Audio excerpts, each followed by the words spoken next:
Welcome to the Sleepy Scholar. Tonight, we are going to look up. We are going to look past the roofs of our houses, past the clouds that drift in the night air, and out into the deep, velvet silence of the stars. For thousands of years, humans have sat by campfires and stared into that darkness, asking the same question. Is this all there is? Is our world, with its mountains and oceans, its busy cities and quiet forests, the only story being told?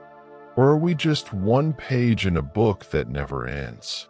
Tonight, we explore the possibility that we are not alone in the dark.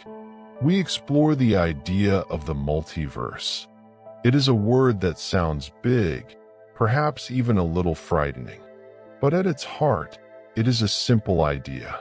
It is the idea that nature loves abundance. When you look at a forest, you don't see just one tree. When you look at a beach, you don't see just one grain of sand. Nature creates billions of stars, billions of galaxies.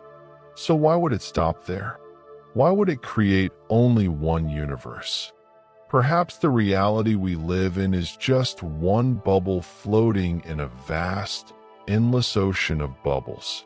Let's begin our journey by imagining the edge of the world. Imagine you are a sailor on a ship in the middle of a calm, dark ocean. You are standing on the deck, holding a lantern. The light from your lantern travels out over the water, but it only goes so far. Eventually, the light fades into the darkness. There is a circle of light around your ship. That circle is everything you can see. But you know, as a sailor, that the ocean does not stop where the light stops. You know that beyond the darkness, there are other waves, other winds, and perhaps other ships with their own lanterns. Our universe is very much like that ship. We are surrounded by a circle of light. We call it the observable universe. It is a giant sphere that contains all the stars and galaxies whose light has had enough time to reach us since the beginning of time. It is a very large circle.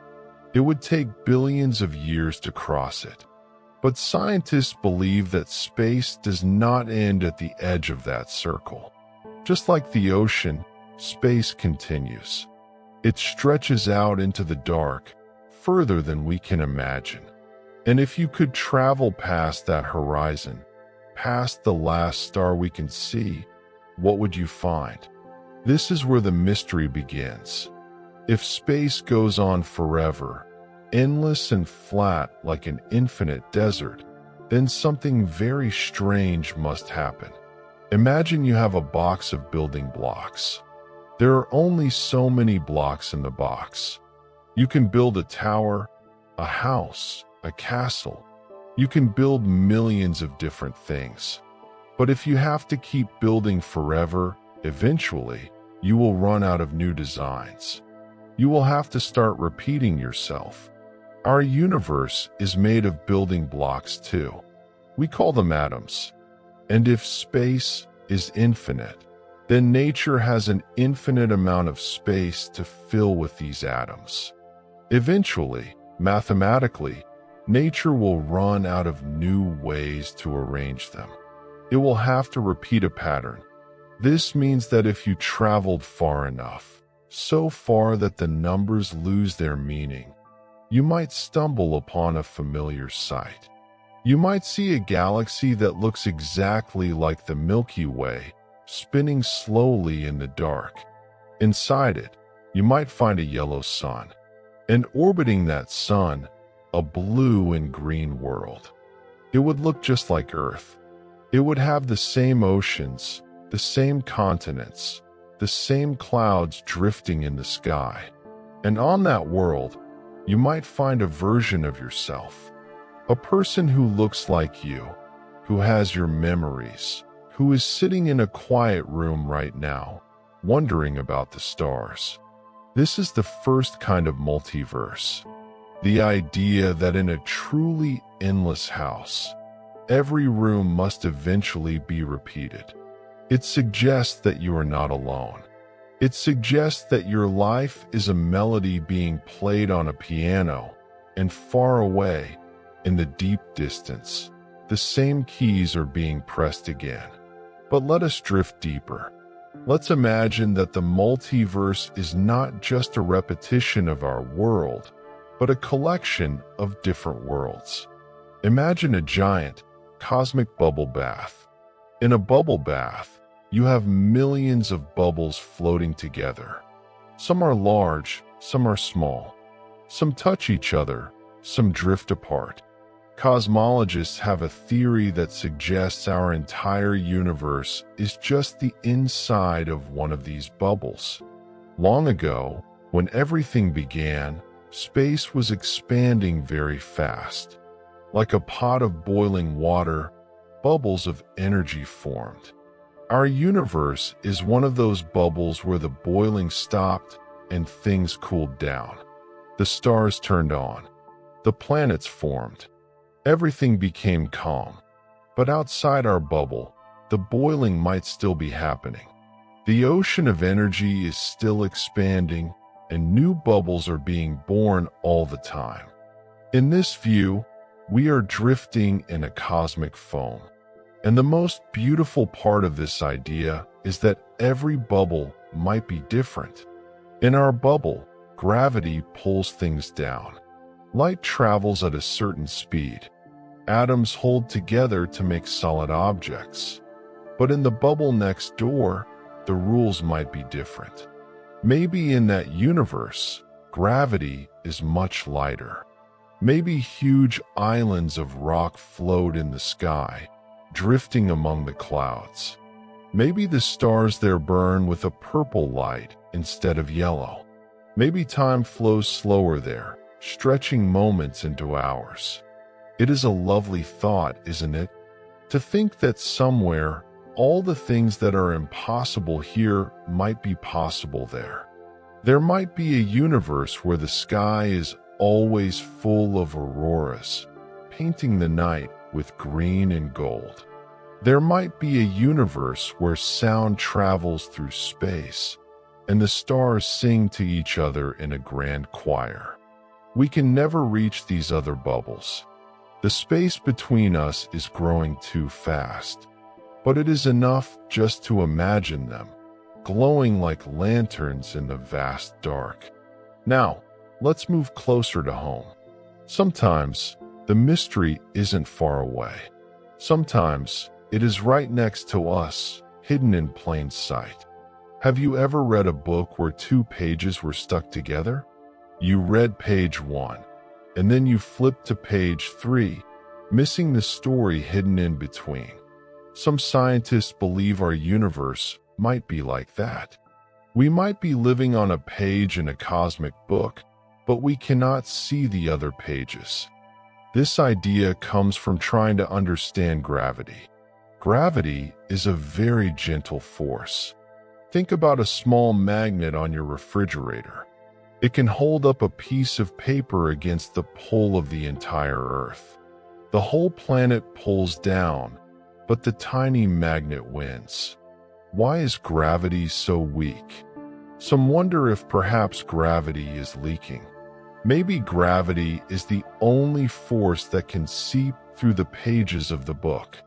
Imagine another world floating just a fraction of an inch away from ours. We cannot see it, because light cannot travel between the pages. We cannot touch it, but perhaps we can feel its weight.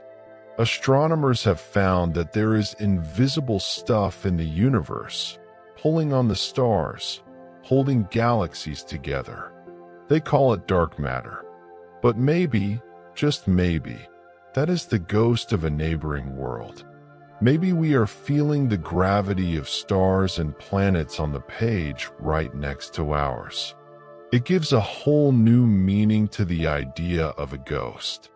Perhaps the other world is full of life, full of cities and forests, and they are walking right through us, just as we are walking right through them.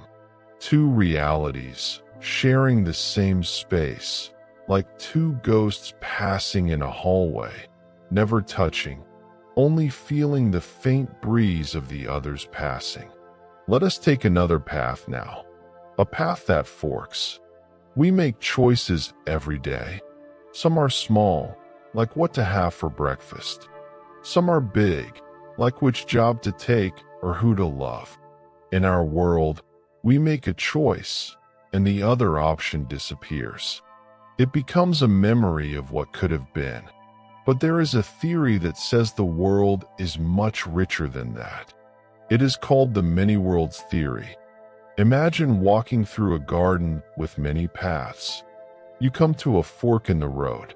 You can go left toward the river or right toward the hills. You decide to go left. In our usual way of thinking, the path to the right remains empty. But in this mysterious theory, the universe splits. At the moment you choose, reality divides into two branches. In one branch, you go left and walk by the river. In the other branch, a version of you goes right and climbs the hills. Both versions are real. Both versions feel like they are the only one. This means that for every choice you have ever made, there is a world where you chose differently. Think of the things you almost did, the instrument you almost learned to play, the trip you almost took, the words you almost said. In this vast garden of branching paths, those things actually happened. There is a world where you became a painter. There is a world where you moved to a different country and learned a new language. There is a world where you are living a life you can only dream of here. It sounds impossible, like a fairy tale. But the mathematics of the very small, the atoms that make up our bodies, suggest that particles can be in two places at once. If the building blocks of reality can be in two places, perhaps reality itself can be. This idea takes away the sadness of regret. It tells us that the road not taken was taken after all. It tells us that your life is not a single thin line, but a great, spreading tree, full of leaves and branches, exploring every possibility. And what about the beginning? We often think of the Big Bang as the start of the story. Page 1. But what was there before the Big Bang? For a long time, the answer was simply nothing. But now, some thinkers imagine a cycle, a heartbeat. Imagine the universe as a great lung, breathing in and breathing out. Perhaps, billions of years ago, there was another universe before ours. It lived its long life, with its own stars and civilizations. Eventually, it grew old. Its stars faded, and then it collapsed back in on itself, or perhaps it stretched out until it was ready to be born again. Our Big Bang might have been the bounce from that previous universe. If this is true, we are part of an eternal chain, a necklace of universes strung together through time. We are the children of a universe that has passed away, and we will be the parents of a universe yet to come. It feels comforting to think that existence doesn't just end. It changes. It transforms. Like the seasons changing from winter to spring, the cosmos renews itself in a cycle that has no beginning and no end. Let's drift back to the idea of the hidden neighbors. We talked about pages in a book, but there is another way to picture it. Think of a frequency. Right now, in the room where you are sitting, the air is full of radio waves. There are hundreds of songs, news broadcasts, and conversations passing through the air around you. But you cannot hear them. You can only hear the station your radio is tuned to. Our reality might be just one station. We are tuned to the frequency of this world. We see these walls, these trees, these stars. But right here, occupying the same space, there might be other stations playing different songs. Worlds that vibrate at a different speed. Maybe in one of those other frequencies, the dinosaurs never vanished. Maybe they evolved into wise beings who watch the stars. Maybe they are walking on the same earth we are, but in their frequency. The cities are made of crystal and the forests are purple. We can never see them, and they can never see us. We are ships passing in the night, separated by the frequency of our existence. Occasionally, though, people wonder if the signals cross. Have you ever had a moment of déjà vu? That strange feeling that you have been here before, said these words before? It feels like a memory, but it is happening now. Some poets and dreamers suggest that maybe, for a split second, the radio dial slipped. Maybe for a brief heartbeat, you felt the echo of another you in a nearby universe who was doing the exact same thing. A momentary connection across the veil. Or consider dreams. When we sleep, our logical mind quiets down. We see strange landscapes, people we don't know, places we've never been. We usually dismiss them as random firings of the brain. But what if dreams are windows? What if, when we drift into sleep, we are looking through the eyes of our other selves? Maybe that flying dream you had was real for a version of you in a world with lighter gravity. Maybe the dream of a house you've never visited is actually the home of a version of you who made different choices. It is a lovely thought to carry into sleep, that dreaming is actually traveling, that when you close your eyes here, you are opening them somewhere else. Let's float further out now, to the very edge of what we know. We have spoken of bubbles and pages and branches, but there is an even grander idea, the idea that our universe is a hologram. You know what a hologram is? A flat, two-dimensional image that looks like it has depth and shape. Some physicists wonder if our entire reality is like that. They suggest that the deep, rich world we see, the distance to the stars, the depth of the oceans, might be a projection. Imagine a film in a movie theater. The film itself is flat. It is just a strip of plastic. But when you shine light through it, it creates a world on the screen that looks like it has mountains and valleys and people moving through it. Perhaps the true reality is far away, written on the edge of the universe, and we are the projection. We are the movie. This doesn't mean we aren't real. The movie is real to the characters in it. It just means that we are made of light and information. It makes the world feel lighter, more dreamlike. It suggests that the solid ground beneath our feet is actually a tapestry of woven light.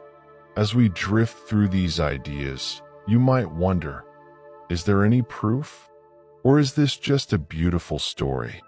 Well, the universe sometimes leaves clues. Little whispers that things are not as simple as they seem. Astronomers have looked at the glow left over from the Big Bang, the oldest light in the universe. It should be smooth and even, like the surface of a calm lake. But there is a spot, a large, cold spot in the southern sky. It is colder than everything around it. It is a mystery. One explanation is that this cold spot is a bruise, a scar from a collision. Imagine our bubble universe floating in the cosmic bath. Billions of years ago, we might have bumped into another bubble. Just a gentle nudge. That collision might have pushed some matter away, leaving a cold mark. If this is true, that cold spot is the first physical evidence that we have neighbors. a fingerprint left on the sky by a world we will never see. And then there is the Great Attractor. It sounds like the name of a science fiction ship, but it is real. Astronomers noticed that our galaxy, the Milky Way, and thousands of other galaxies are being pulled toward something. We are flowing like a river toward a specific point in the sky.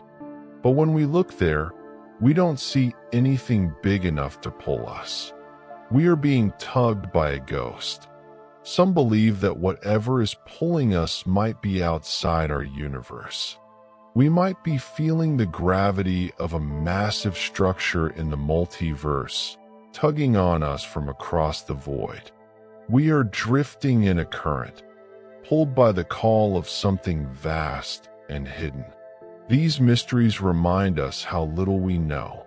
We are like children playing on the seashore, while the great ocean of truth lies all undiscovered before us. But isn't that a wonderful feeling? To know that the map is not finished? To know that there are still dragons and islands and new worlds to be found? Let's return to the idea of the infinite library. Imagine the multiverse as a library that goes on forever. Every book in this library is a universe. Some books are very similar to ours. They have the same history, the same people, but maybe one sentence is different on page 300. Other books are completely different. They are written in languages we don't understand, describing worlds of pure energy or liquid crystal. In this library, every story is told. There is a book where humanity never invented the wheel. There is a book where we migrated to the stars thousands of years ago. There is a book for every joy and every sorrow. This means that nothing is ever truly lost. In our world, things break. People leave. Memories fade. But in the infinite library, everything is preserved. The painting that was destroyed in a fire exists in the book next to this one. The friend you lost is still laughing in 1,000 other stories. The multiverse is a place of eternal preservation, a place where the song never really ends, it just changes keys.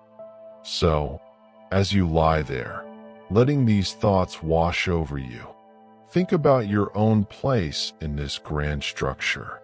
You are small, yes, a tiny speck on a tiny planet, but you are also infinite. You are the observer. You are the eyes of the universe looking at itself. And perhaps you are the creator too.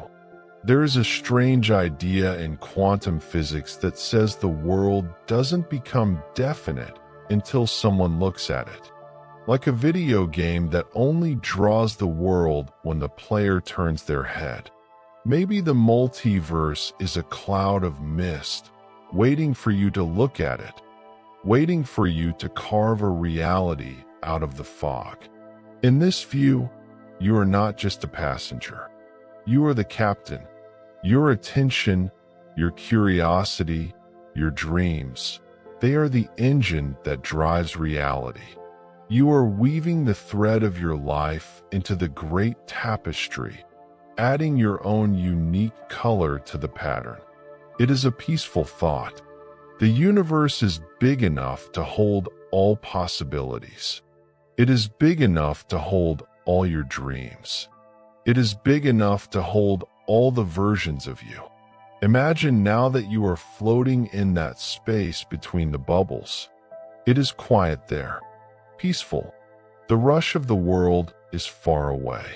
You are just a consciousness drifting among the lantern lights of a billion universes. There is no rush. There is no deadline. There is only the slow, rhythmic breathing of the cosmos. You watch the universes drift by like dandelion seeds in the wind. Each one a jewel, each one a home. You realize that there is no outside or inside. There is just being.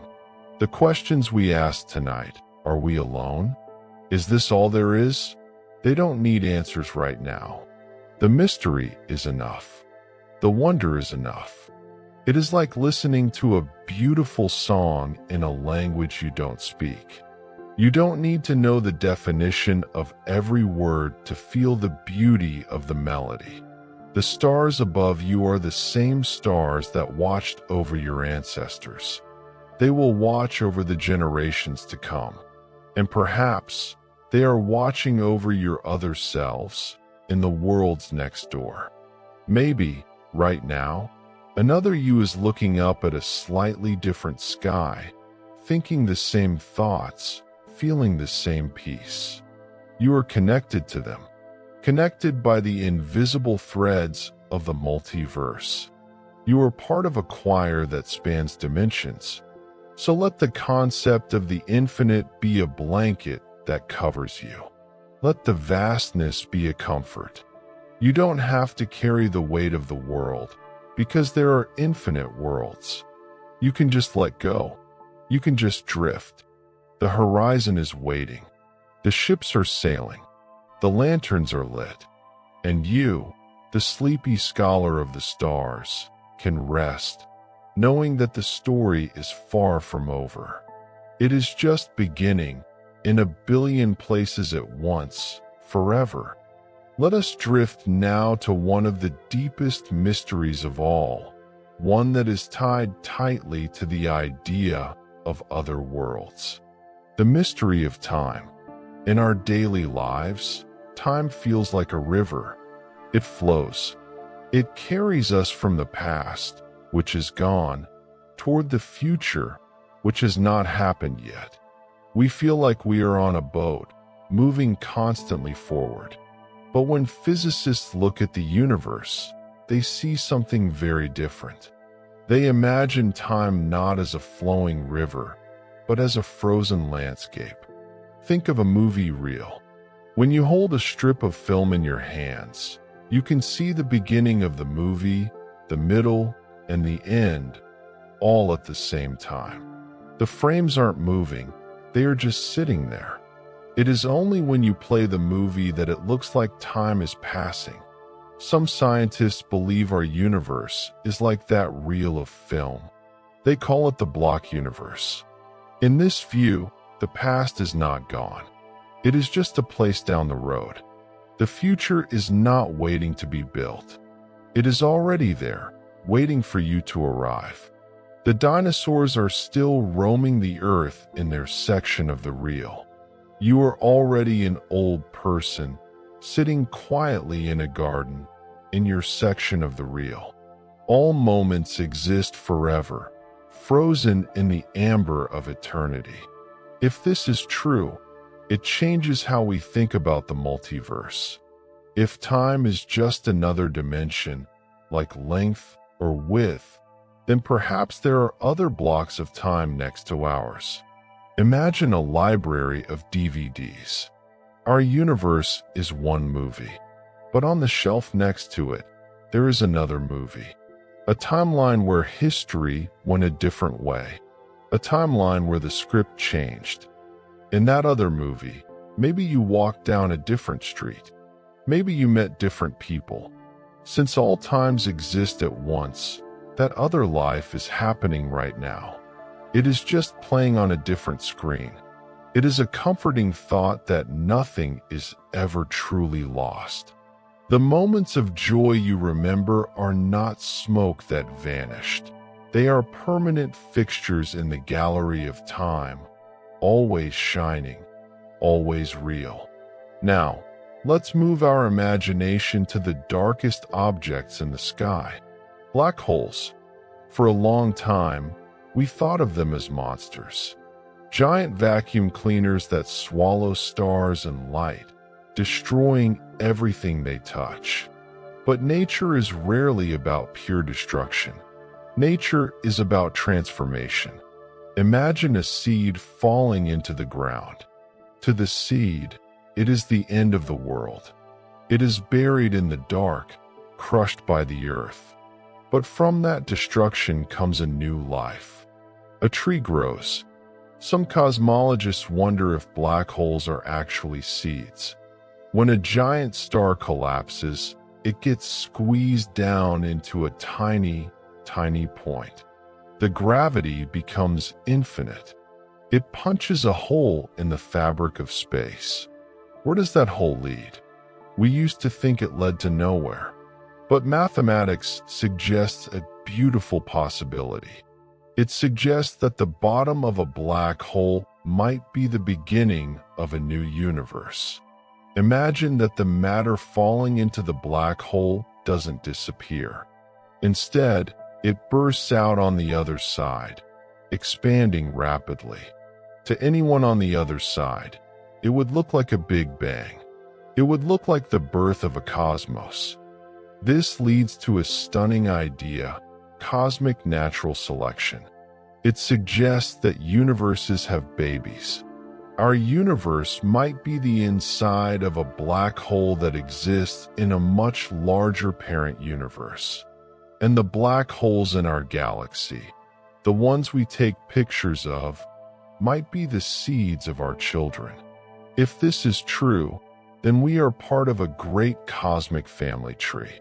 Universes giving birth to universes, passing down their laws and their light. It means the cosmos is not a dead machine, but a living, breathing lineage.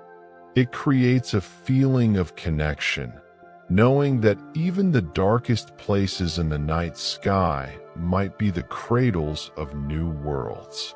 Let's float a little further to a question that puzzles everyone who studies the stars. Why is everything so perfect? Think about the world around us. Gravity is just strong enough to hold us down, but not so strong that it crushes us. The sun is just the right distance to keep us warm, but not burn us. Atoms hold together just tightly enough to make solid ground. It feels like the universe was made for us. It feels like a hotel room where the pillows have been fluffed and the temperature set exactly to our liking before we arrived. This is called the Goldilocks mystery. The porridge is just right. But why? In a single universe, this is very lucky. Almost too lucky. It is like winning the lottery 1,000 times in a row. But in a multiverse, the mystery disappears. Imagine you buy millions and millions of lottery tickets. Almost all of them will be losers. But if you buy enough, eventually, one of them will be a winner. If there are infinite universes, most of them are probably losers for life.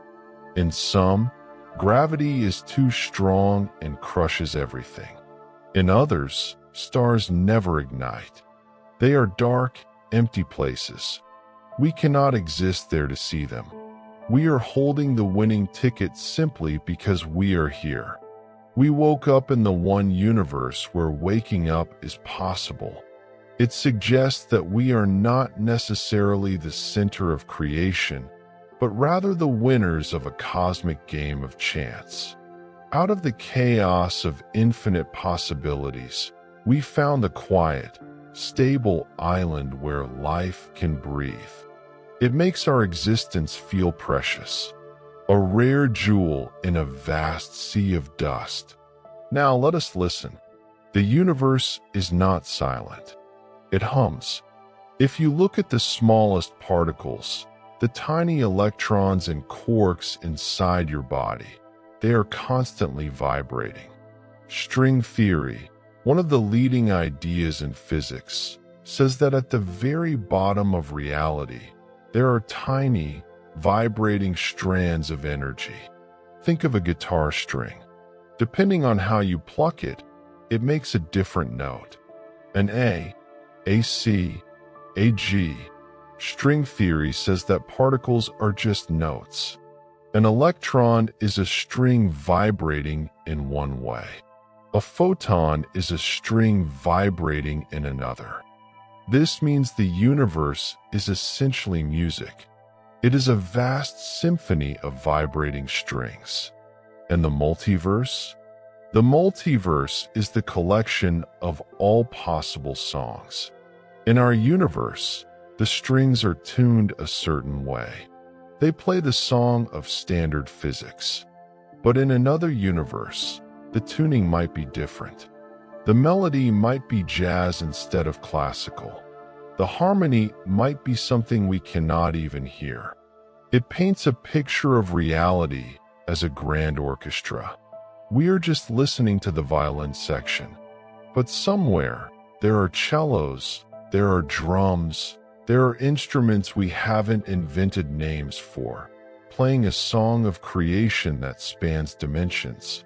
Let's drift back to the idea of empty space. When we look up, we see stars. But mostly, we see the dark between the stars. We call it the void. For a long time, we thought it was truly empty, just nothingness. But now we know better. The void is alive. If you could zoom in on empty space, deeper than any microscope, you would see a seething ocean. Particles pop into existence and disappear again in the blink of an eye. They are like fireflies flashing in the night. The vacuum of space has energy. It has weight. Some scientists think this vacuum energy is what pushes the universe apart. It is expanding the space between galaxies. But what happens if that energy changes? Imagine a lake high up in the mountains. The water is still. It looks permanent. But if there is a tiny crack in the dam, the water might rush down to a lower valley. Some theories suggest our universe is like that lake. We are resting in a false vacuum. We are stable for now, but there might be a true vacuum, a lower valley waiting below. If a bubble of that true vacuum appeared, it would spread out, changing the laws of physics as it went. It sounds scary, like a storm, but in the grand scheme of things, it is just water seeking its level. It is the universe trying to get comfortable. And perhaps that is how new universes are born. Not from a bang, but from a phase change. Like water freezing into ice, creating beautiful crystal patterns. Maybe our universe is just a frost flower growing on the window of a much larger house. As we continue our journey, let us consider the shape of the world. We are used to things being flat or round, but the universe might be shaped like something much more complex. Have you ever played a video game where, if you walk off the right side of the screen, you reappear on the left side? Some cosmologists wonder if our universe is like that. A shape called a torus, like a giant donut. If you traveled in a straight line for long enough in a donut universe, you wouldn't hit a wall. You wouldn't go on forever. You would eventually come back to where you started. You would see the back of your own spaceship. Light would wrap around the universe. If we looked deep enough into the sky, we might be seeing our own galaxy as it looked billions of years ago. We might be staring at our own baby pictures, projected across the curve of the cosmos. It makes the universe feel cozy, enclosed, a room of mirrors where we are never truly lost, just circling the same grand center. And what about the end? All stories have an ending, don't they? Or do they? We know that the stars will eventually run out of fuel. They will fade away. The universe will get dark and cold. This is called the heat death. It sounds sad. A long, eternal winter. But Roger Penrose, a brilliant physicist, suggested something wonderful. He said that when the universe gets old and expands, and all the matter turns into light, it loses track of scale. If there is nothing but light, there is no big or small. There are no rulers left. And in that moment, the enormous, cold, empty universe looks mathematically identical to the tiny, hot point of a Big Bang. The end becomes the beginning.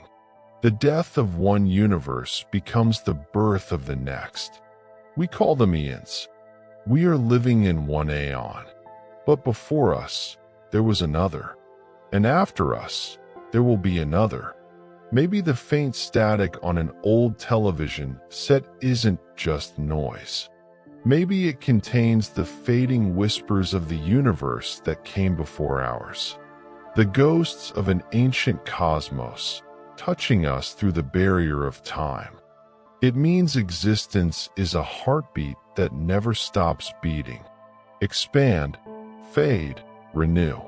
Expand, fade, renew.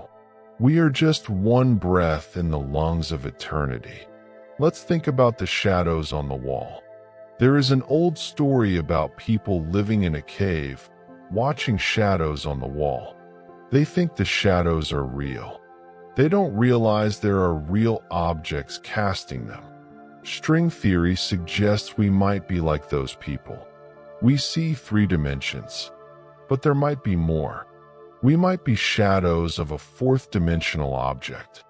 Think of a fish in a pond. It knows forward, backward, left, right, up, down. But it doesn't know above the water. If rain falls on the pond, the fish sees ripples appearing from nowhere. It looks like magic, but it is just an interaction from a higher dimension, the air.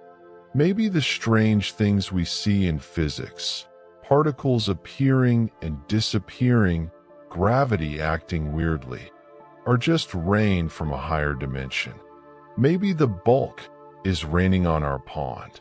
We are swimming in our little layer of reality, unaware of the vast sky above us.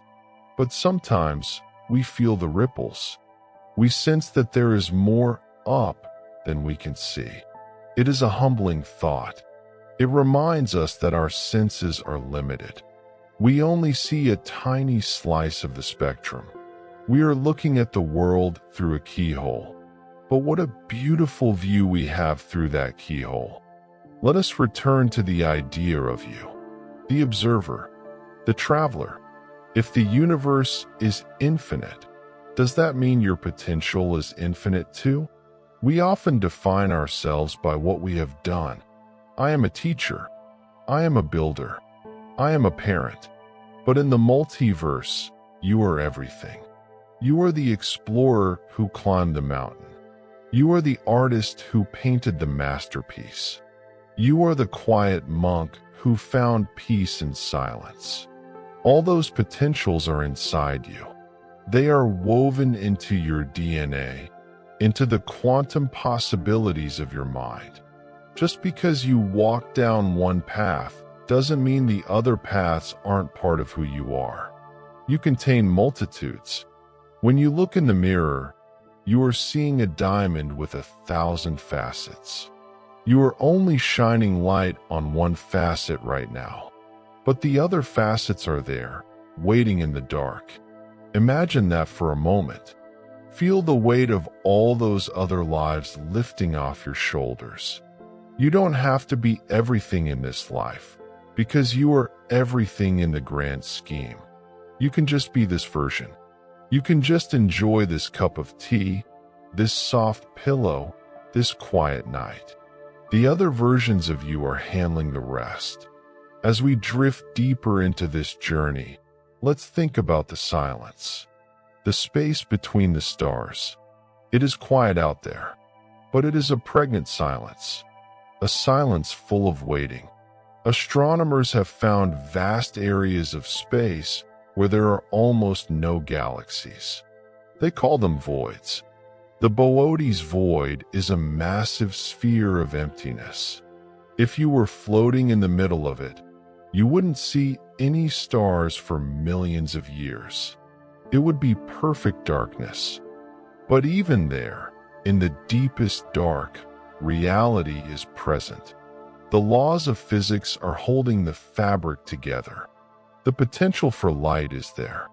Maybe the multiverse is mostly silence. Maybe the universes are rare, scattered jewels in a sea of velvet nothingness.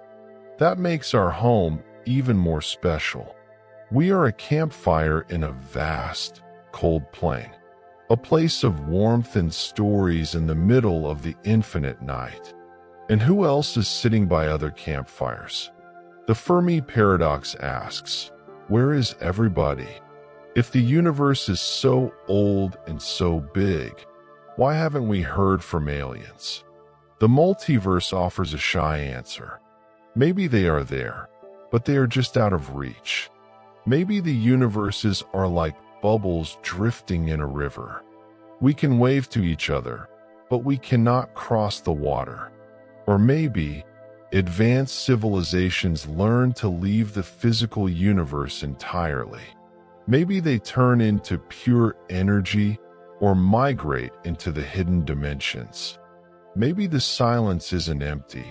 Maybe it's just private. Maybe they have learned that the quiet is better than the noise. It allows us to look at the empty sky not with loneliness, but with a sense of privacy. We are allowed to grow up in our own time, in our own way, without interference. We are the children of the cosmos, playing in our own backyard, safe and undisturbed. Let's imagine the texture of reality. We think of space as smooth, but if you look closely enough at the Planck scale, scientists think space becomes foamy.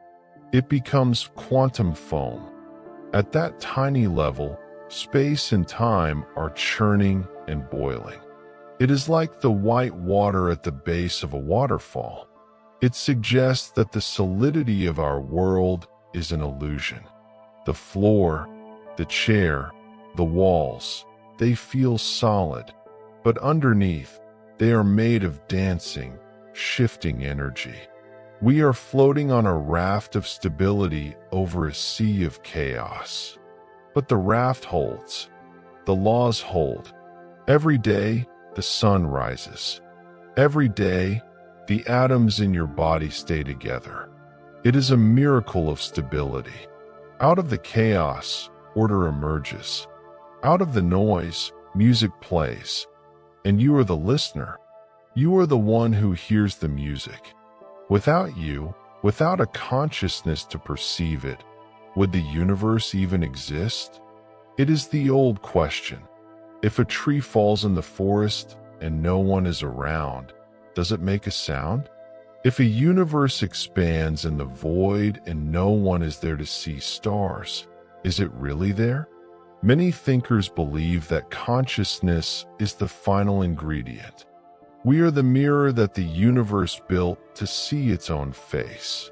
We are the way the cosmos knows it is beautiful. So, when you look at the moon, you are doing a job. You are witnessing. You are making it real. You are an essential part of the machinery of existence. You are not an accident. You are a necessity. Let this thought settle in your mind like a soft stone reaching the bottom of a clear lake. You belong here. You fit. The journey we have taken tonight is long. We have gone to the edge of the map and peeked over the side. We have seen bubbles and membranes, loops and shadows. But all these roads lead back to one feeling, wonder. The world is not small. It is not boring. It is full of magic that we are just beginning to understand. It is a place where the impossible is just a variable in an equation we haven't solved yet. As you rest here, suspended between the knowledge of the day and the mystery of the night, remember that you are a voyager. You are traveling through space and time on a blue ship called Earth. You are traveling through the multiverse on the ship of your own mind. The destination doesn't matter. The journey is the point. The view is the point. And what a view it is. Galaxies spinning like pinwheels. Stars being born in clouds of dust. Universes branching like coral reefs. time looping like a golden thread. It is all there, waiting for you. But for now, the most important universe is the one behind your closed eyelids. The quiet universe of rest. The sleepy scholar leaves you here, at the threshold of dreams, where the logic of the day gives way to the starlight of the imagination. Drift on the current. The water is warm, the stars are bright, and the possibilities are endless. Let us drift now to the connections that bind the universe together. We often feel separate. We feel like islands. I am here, you are there, and the stars are far away. But there is a ghostly magic in physics that says distance might be an illusion. It is called entanglement. Imagine two dancers. They know each other perfectly. They have practiced their dance for a lifetime. Now, imagine you send one dancer to the moon and leave the other one here on Earth. They are separated by thousands of miles of cold, empty space. But the moment the dancer on Earth spins to the left, the dancer on the moon spins to the right. Instantly, without a signal, without a phone call, they move as one, as if the space between them doesn't exist. This happens with particles. Electrons and photons can become linked. Albert Einstein called it spooky action at a distance. He didn't like it. It defied the idea that things have to touch to affect each other. But experiments have proven it is true. In the multiverse, this idea becomes even more beautiful. If everything began in the Big Bang, if all matter was once crushed into a single, tiny point, then everything was once touching. Every atom in your body was once touching every atom in a star billions of light years away. Perhaps we are all still entangled. Perhaps the universe is not a collection of separate objects, but a single, giant web. When a leaf falls on Earth, maybe it sends a tiny shudder through a galaxy on the other side of the cosmos. It suggests that we are never truly alone, because we are woven into the same blanket as the stars. Now let us think about the speed of light. We are told it is a speed limit. Nothing can go faster, but it is also a time machine. Light takes time to travel. When you look at the moon, you are seeing it as it was 1 second ago. When you look at the sun, you see it as it was 8 minutes ago. If you look at a distant star, you might be seeing it as it was when the pyramids were being built. And if you look at a faint fuzzy patch in the night sky, like the Andromeda Galaxy, you are looking back 2 million years. You are seeing light that started its journey before humans even walked the earth. The sky is a history book. The deeper you look, the further back you read.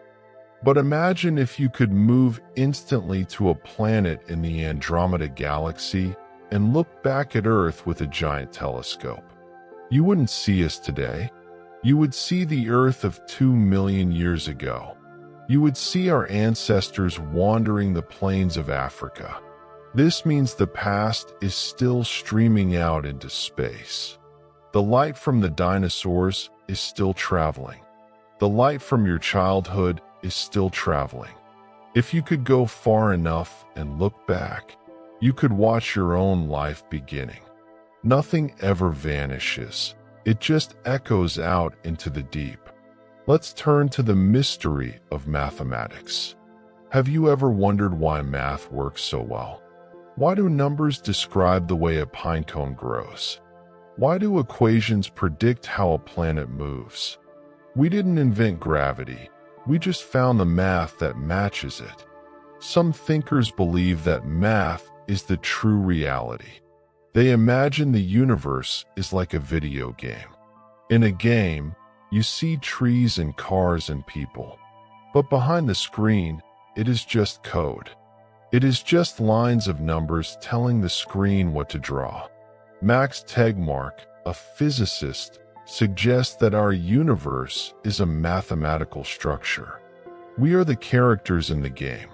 We see the graphics, the trees, and the stars. But the code is the real stuff. In this view, the multiverse is simply all the math that is possible. If an equation can be written, a universe exists to solve it. There is a universe shaped like a triangle. There is a universe where 2 plus 2 equals 5. It makes reality feel clean and elegant. It means we are living inside a perfect thought, a crystal of logic that is exploring all its own facets. Consider now the concept of complexity. The universe started simple, just hydrogen and helium gas. Boring, hot gas. But give it time. Gravity pulls the gas together. Stars ignite. Stars cook new elements: carbon, iron, gold. The stars explode and scatter the dust. The dust forms planets. The planets grow moss. The moss grows into forests. The forests fill with animals. The animals develop minds. Matter seems to want to wake up. It is like a long, slow climb from sleep to wakefulness. The universe is organizing itself. It is knitting itself into more and more complex patterns. Some wonder if this is the purpose of the multiverse. Maybe universes that don't produce life are failed experiments. They are dead ends. But universes like ours, where matter turns into mind, are the success stories. We are the universe getting good at being alive. We are the cutting edge of a process that has been going on for billions of years. When you have a new idea, when you create a piece of art, when you love someone, you are adding to the complexity. You are moving the universe forward. Let's drift to the idea of panspermia. It is a strange word, but a simple idea. It means seeds everywhere. We think life started here on Earth. But what if it didn't? What if life is drifting between the stars? Imagine a meteor hitting a planet that has life. It kicks up dust and rocks into space. Those rocks might carry tiny bacteria. The rocks float in the dark for millions of years. Eventually, they land on a new, young planet. The bacteria wake up. Evolution begins. The galaxy might be like a dandelion field. The seeds of life are blowing in the cosmic wind. We might be the descendants of life that started on Mars, or on a planet circling a distant star. And if life can jump between planets, could it jump between universes? If two membrane universes collide, or if a black hole connects them, could the seeds of biology pass through? Maybe the pattern of DNA is not unique to Earth. Maybe it is a universal code, shared across the multiverse. We might have cousins in other realities, built from the same blueprint, looking up at different suns with eyes very much like ours. Let us return to the quiet, the stillness. Think about the concept of now. What is happening right now? It feels like a simple question. You are listening to this. I am speaking. But in the universe, now is a slippery thing. Einstein taught us that time is relative. If you are moving fast, time slows down for you. If you are near a heavy planet, time slows down. This means there is no single now that covers the whole universe. Your now is different from the now of an astronaut near a black hole. While a few minutes pass for you, 1,000 years might pass for someone else. While civilizations rise and fall in one part of the galaxy, only a heartbeat ticks by in another. The multiverse is a tapestry of different clocks, all ticking at different speeds. It breaks the rigidity of time. It makes existence fluid. We are not marching in a strict line. We are drifting in a river with many currents. Some fast, some slow. And what about the end of the line? We talked about heat death, but there is another possibility. The Big Rip. It sounds violent, but let's picture it gently. The universe is expanding. The space between galaxies is getting bigger. Eventually, the space between stars will get bigger. Then the space between planets. In the very distant future, the expansion might become so gentle and strong that it pulls atoms apart. Everything dissolves into light and energy. But physics is strange. When you pull empty space apart, you create energy. You create potential. Some theories say that if space tears, it instantly heals itself by creating a new Big Bang. The rip becomes a snap, a spark. So the moment of total dissolution is also the moment of total creation. It is the phoenix rising from the ashes. It suggests that nothing can ever truly be destroyed. You can pull the universe apart, but it will just laugh and build itself again. Let's imagine the texture of dimensions again. We live in 3D, but imagine a 2D world. A flat world, like a shadow on the floor. If you stick your finger through the shadow people would see a circle appear, grow, and vanish. They wouldn't understand it. We might be the shadow people. We see strange things, quantum particles popping in and out. Maybe that is just the finger of a higher dimension passing through our room. We might be shadows cast by a light we cannot see, a light shining from a fifth or sixth or 10th dimension. This idea is called the holographic principle. It says that the information that makes you you might be stored on the outer shell of the universe, and you are just the projection dancing in the middle. It makes the world feel like a dream, a solid, tangible dream. It means we are lighter than we feel. We are made of light and geometry. Now, consider the mystery of memory. Why do we remember the past, but not the future? If time is a block and the future exists, why can't we see it? Maybe we do. We just call it something else. We call it intuition. We call it imagination. Perhaps when you have a gut feeling, or when you dream of something that later happens, you are briefly looking down the timeline.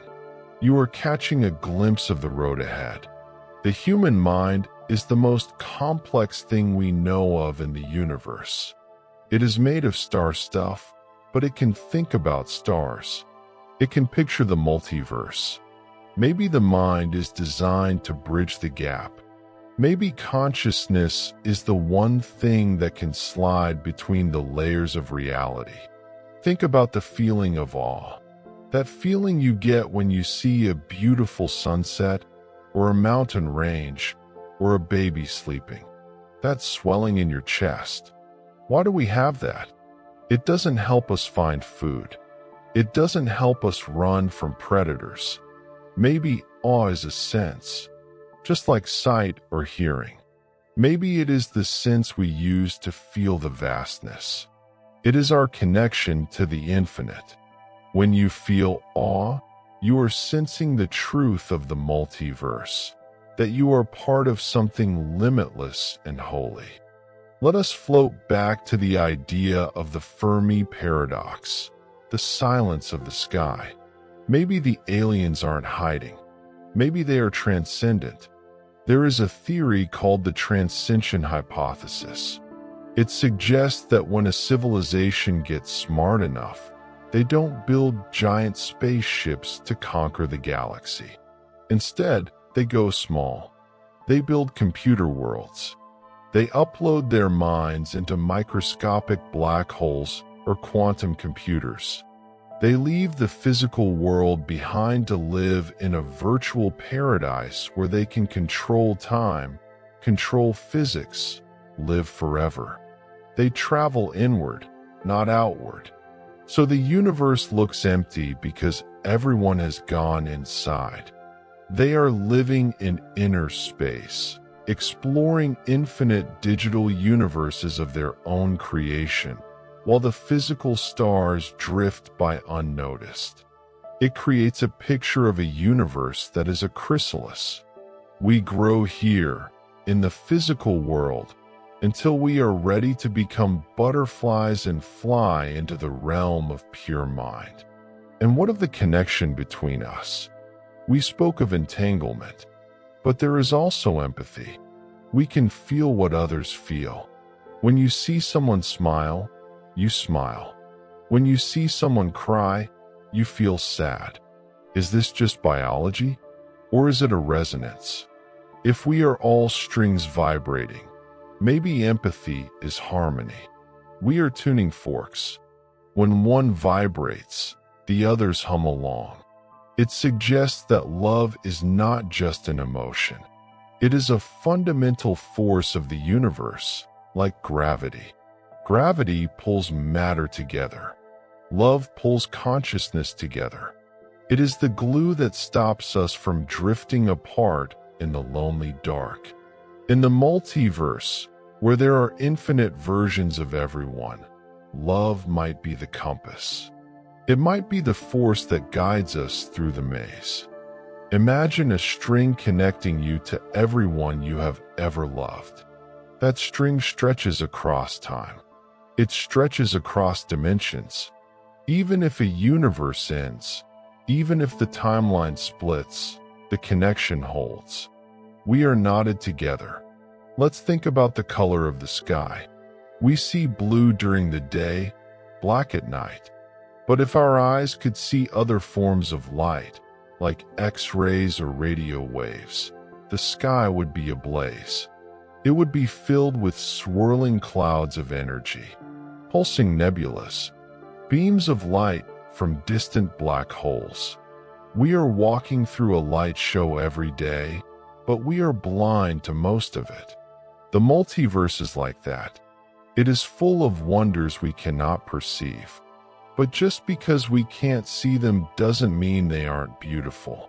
It invites us to trust that the invisible world is just as rich as the visible one, to trust that we are held by forces we cannot name. As you drift here, let the boundaries of your body soften. You are not just a body. You are a collection of atoms that have been traveling for 13.8 billion years. You have been inside stars. You have been floating in nebulas. You have been part of the ocean. You have been part of the rock. Now, for a brief moment, you are you. You are this specific pattern. But soon, the pattern will change again. You will flow back into the universe. There is no end to you. There is only transformation. You are a wave in the ocean. The wave rises, takes a shape, moves for a while, and then settles back into the water. The wave is gone, but the water remains. You are the water. You are the ancient, eternal stuff of the cosmos, currently enjoying the experience of being human. So, rest in that ancient identity. The stars are your grandmother. The dust is your cousin. The dark is your blanket. The universe is not out there. It is in here. You are it. And in the quiet of this realization, the questions fade away. The need for answers fades away. There is only the gentle hum of existence, the rhythm of the breath, the beating of the heart. The sleepy scholar watches the lantern light fade into the distance, content to float. The ocean is wide, the night is long, and we have all of eternity to drift. Let us broaden our view now. Imagine you could step outside of our galaxy. Imagine you could float so far away that the Milky Way looks like a small, spinning plate of light. If you kept going further and further until you could see the whole universe at once, what would it look like? Scientists have used computers to draw this map, and it is surprising. The universe doesn't look like a random scattering of sand. It looks like a web. They call it the cosmic web. Huge strands of galaxies stretch across the dark, connecting to each other like threads of silk. Between these threads, there are giant empty spaces, the voids we spoke of earlier. The universe looks like a sponge, or perhaps like lace. But here is the most poetic part. If you look at a picture of the cosmic web, and then you look at a picture of the neurons inside a human brain, they look almost exactly the same. A brain cell has a center and long, thin arms reaching out to touch other cells. The universe has clusters of galaxies, with long filaments reaching out to touch other clusters. Is it just a coincidence? Or is it a sign of a pattern that repeats from the smallest things to the biggest things? Some dreamers wonder if the universe itself is a giant brain. Maybe the galaxies are the neurons. Maybe the signals traveling between them, the light and gravity, are the thoughts. In this view, we are living inside a mind. We are part of a thought that is billions of years long. It makes you wonder, what is the universe thinking about? Is it thinking about us? Or are we just a tiny spark in a much larger dream? Let's descend from the giant web to the feeling of weight. Gravity. We feel gravity as a pull. It holds our feet to the floor. It keeps the moon close to the earth. But Albert Einstein taught us to see it differently. He said gravity isn't a pull, it is a curve. Imagine a mattress. If you place a heavy bowling ball in the middle, the mattress curves down. If you roll a marble nearby, it will curve around the bowling ball. It isn't being pulled. It is just following the curve of the mattress. Space is like that mattress. The earth is heavy, so it bends the space around it. We are just sliding down the curve toward the center. We are being embraced by the shape of space itself. But here is the mystery for the multiverse. In our universe, the mattress has a certain stiffness. It bends just the right amount. If it were stiffer, gravity would be too weak. Stars wouldn't form. If it were softer, gravity would be too strong. Everything would collapse. In another universe, the fabric of space might be different. Imagine a universe where space is rigid and hard. Planets wouldn't orbit stars. They would just fly off in straight lines, lonely and cold. Imagine a universe where space is soft like water. Everything would clump together instantly into one giant knot. We are floating in a universe where the fabric is perfectly balanced. It is firm enough to hold us, but flexible enough to let us move. It is a cradle that rocks us gently without squeezing us tight. Now, consider the invisible wind. Dark energy. We know the universe is expanding. The galaxies are moving away from each other. But they aren't just coasting, they are speeding up. Something is pushing them. Think of bread dough rising in the oven. As the dough expands, the raisins inside move further apart. But the raisins aren't moving, the bread is growing between them. Dark energy is the yeast in the cosmic dough. It is creating new space every second. This means the universe is getting lonelier. In billions of years, the other galaxies will be so far away we won't be able to see them. Our night sky will be dark, except for our own stars. But in the multiverse, this expansion might be a breath. Perhaps universes expand and contract. Maybe our universe is inhaling right now. It is getting bigger, filling its lungs with space. Eventually, it might exhale. The expansion might reverse. The galaxies might drift back together, closer and closer, until everything returns to the source. And then, another breath, another Big Bang, another story. It turns the terrifying idea of eternal cold into a rhythmic cycle of life. We are just living in the inhale phase of a cosmic day. Let's drift to the idea of the Goldilocks time. We often talk about the Goldilocks zone, the place around a star where it is not too hot, not too cold. Earth is in that zone, but there is also a Goldilocks time. The universe has not always been like this. In the beginning, it was too hot for life. It was a furnace. In the distant future, it will be too cold. The stars will burn out. We are living in the stelliferous era, the era of stars.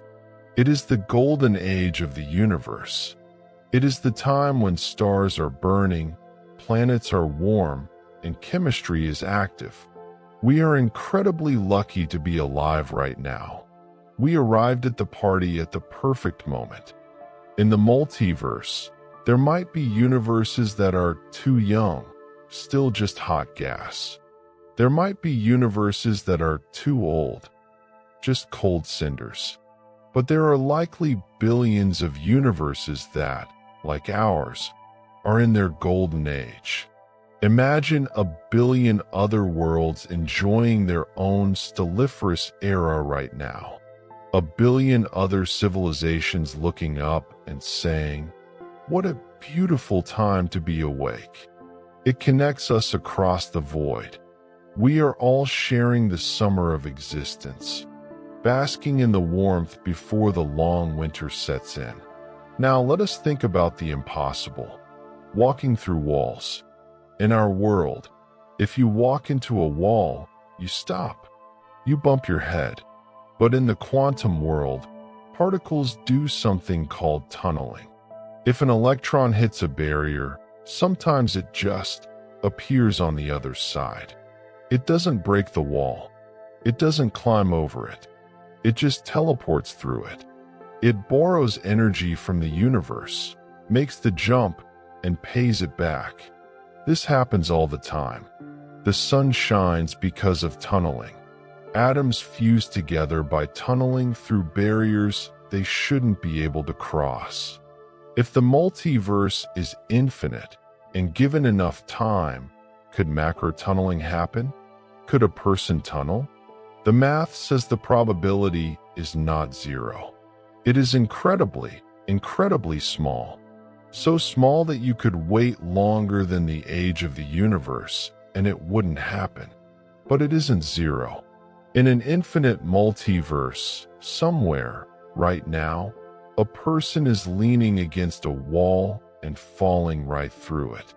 Somewhere, a lost set of keys is tunneling back into a pocket. Somewhere, the impossible is happening just by chance. It reminds us that reality is not solid. It is probability. The walls around you are mostly empty space, held together by forces.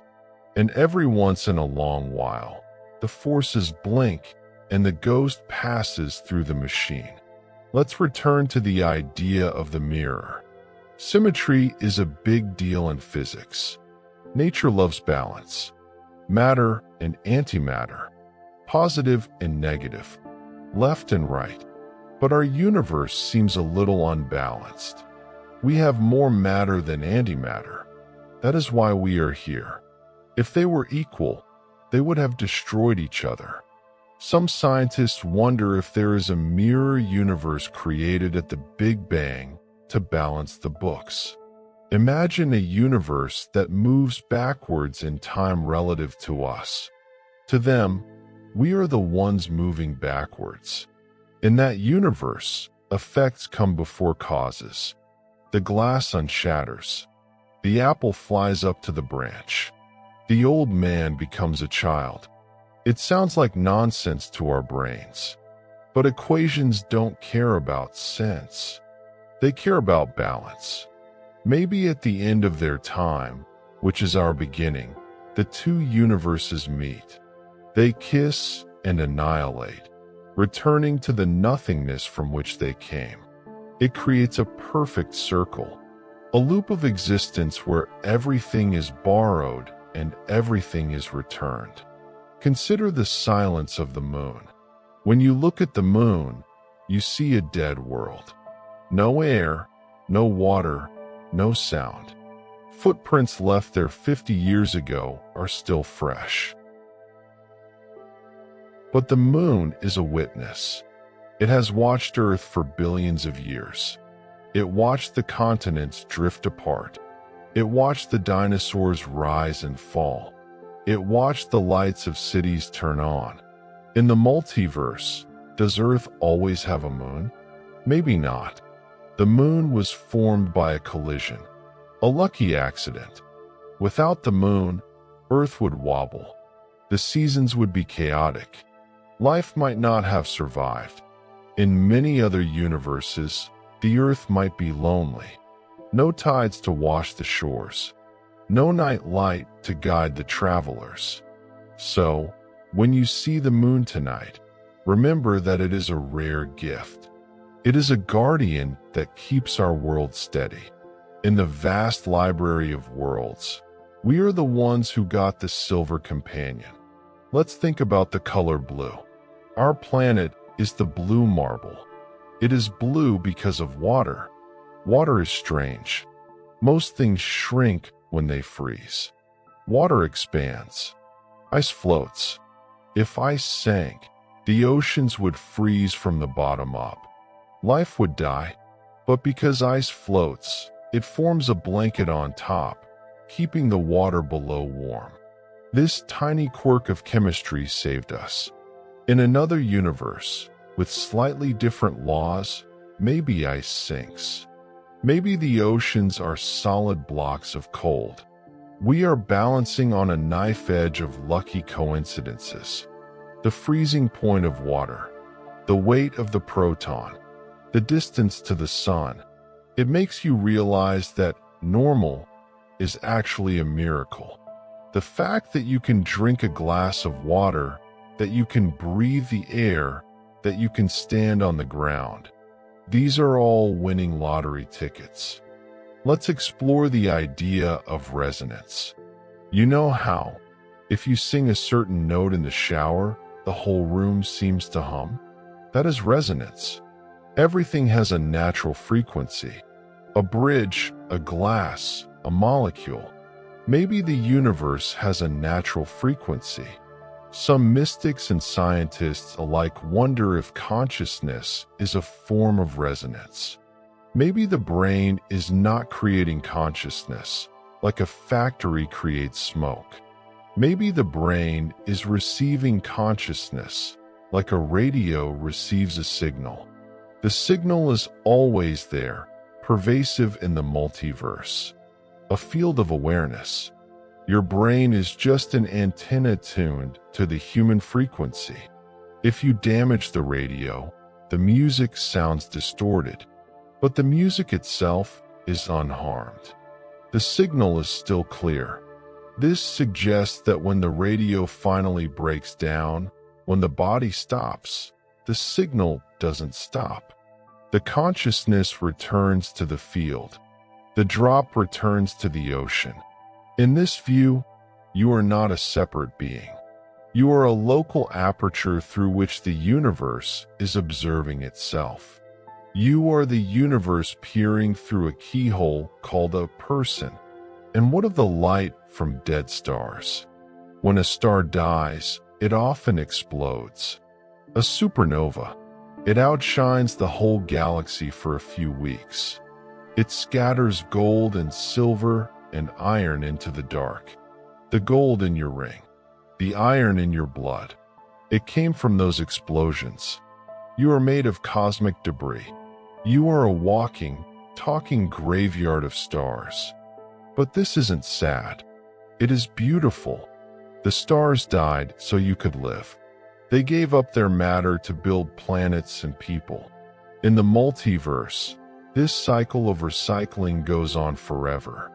Matter is never created or destroyed, only rearranged. You have been a star. You have been a cloud. You have been a flower. Now you are a human. Next, you will be the soil, the tree, the wind. You are a traveler in a costume, and you will wear many costumes before the end of time.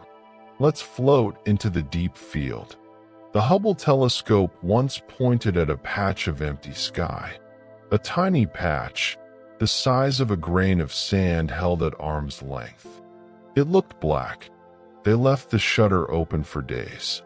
When they looked at the picture, the blackness was gone. It was filled with thousands of galaxies, thousands of spirals and blobs, each containing billions of suns. In a single grain of sand of sky, there were trillions of worlds. If you multiply that by the whole sky, the number of worlds is beyond human understanding. And that is just our observable bubble. It teaches us that emptiness is an illusion. The dark is not empty.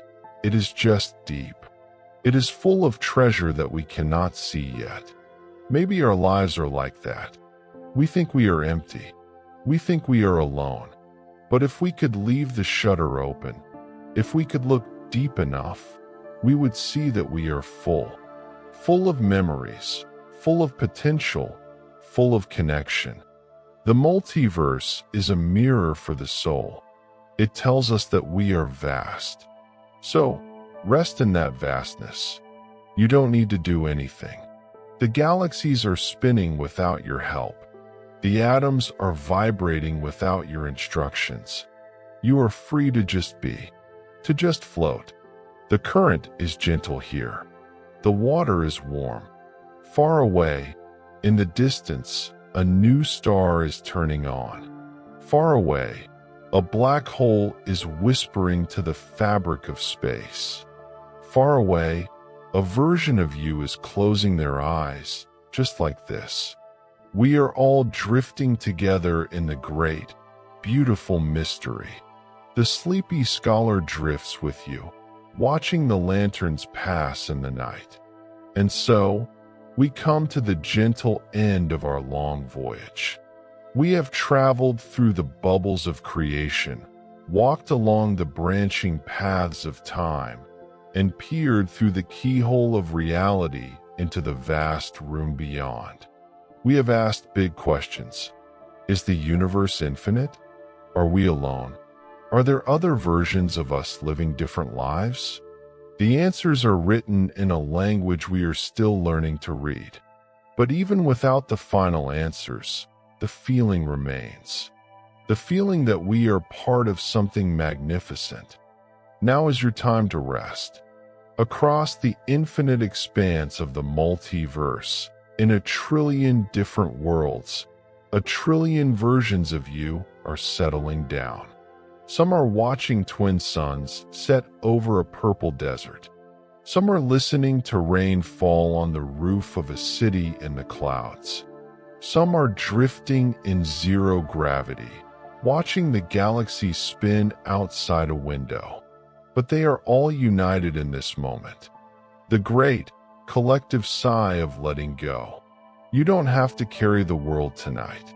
Gravity will hold the earth together. The nuclear fire in the sun will keep burning. The expansion of space will keep pushing the dark away. The machinery of the cosmos works perfectly without your help. You are free to turn off the controls. You are free to leave the bridge of the ship and go down to your cabin to sleep. The questions will be there tomorrow. The mysteries will wait. For now, let the curtain fall gently on the stage. The show is over. The lights are dimming. The audience of stars is watching over you with a silent, twinkling gaze. Feel the darkness wrapping around you like a warm, heavy blanket. It is not empty. It is full of potential. It is the soil from which dreams grow. Drift away now, traveler. The map is rolled up. The lantern is blown out. The water is calm. From the edge of the observable universe to the quiet of your own room, peace is the only law that matters now. Good night from the sleepy scholar. Good night to the stars. Good night to the worlds we haven't met. Good night.